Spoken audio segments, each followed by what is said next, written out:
Assalamualaikum warahmatullahi wabarakatuh. Alhamdulillah.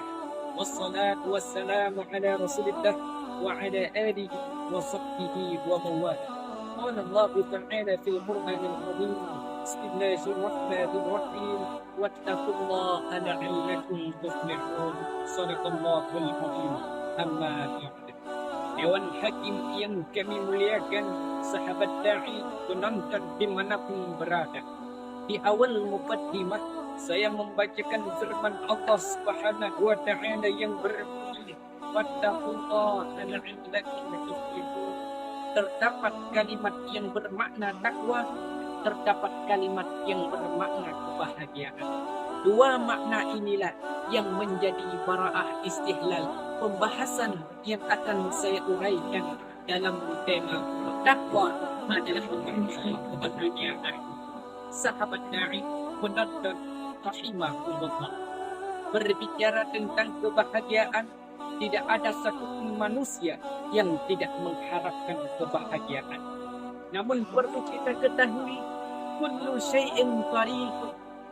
Untuk mendapatkan kebahagiaan ada jalan yang harus kita tempuh. Namun mungkin terkadang ada dari kita yang berpikir jalan bahagia adalah harta, jalan bahagia adalah tahta, jalan bahagia adalah wanita. Bahkan ada yang mengatakan, kalau hidup saya punya harta banyak, jabatan wanita cantiknya, hidup saya sangat bahagia, hidup saya sangat sempurna.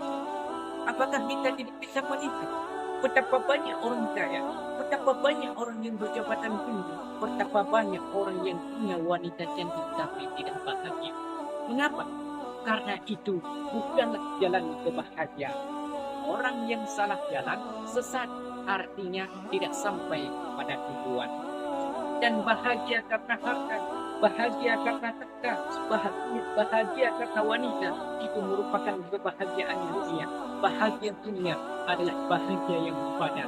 Dengan dalil Allah berfirman, wa mal hayatu dunya illa mata'. Tiadalah kehidupan kecuali kesenangan yang fana. Kalau bahagia dunia adalah bahagia yang fana, di manakah letaknya kebahagiaan yang sebenarnya? Sahabat da'i, penonton rahimahullah, kebahagiaan yang sebenarnya dapat kita rasakan ketika al-hayat ba'dal maut, hidup sesudah mati.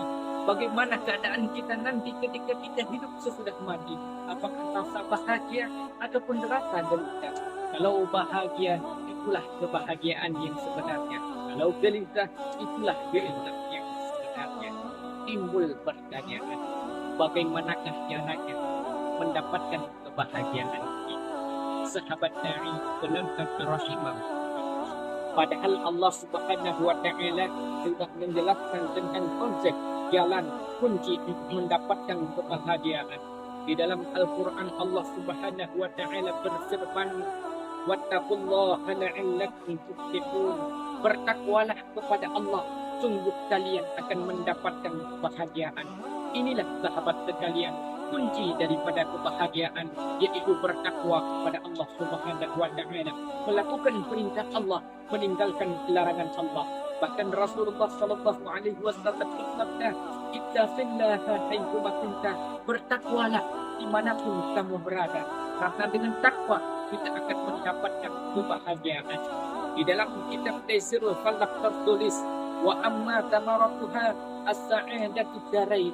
Adapun hasil ketika kita bertakwa kepada Allah Subhanahu wa Ta'ala, kita mendapatkan as-sa'adatu darain, kebahagiaan dua negeri, negeri dunia dan negeri akhirat. Di dunia hidup tidak beban padahal hidup tidak gelisah padahal hidup sederhana, dan bahagia akhirat terlepas daripada api neraka dan mendapatkan kemenangan masuk surganya Allah Subhanahu wa Ta'ala. Adapun kesimpulannya, bahagia dunia adalah bahagia yang pada, bahagia akhirat adalah bahagia yang sebenarnya. Kunci bahagia adalah takwa, melakukan perintah Allah, meninggalkan larangan Allah. Ittaqillaha haitsu kunta, bertakwalah dimanapun engkau berada. Sahabat da'i, penonton rahimahullah, Saya punya pertanyaan untuk semua.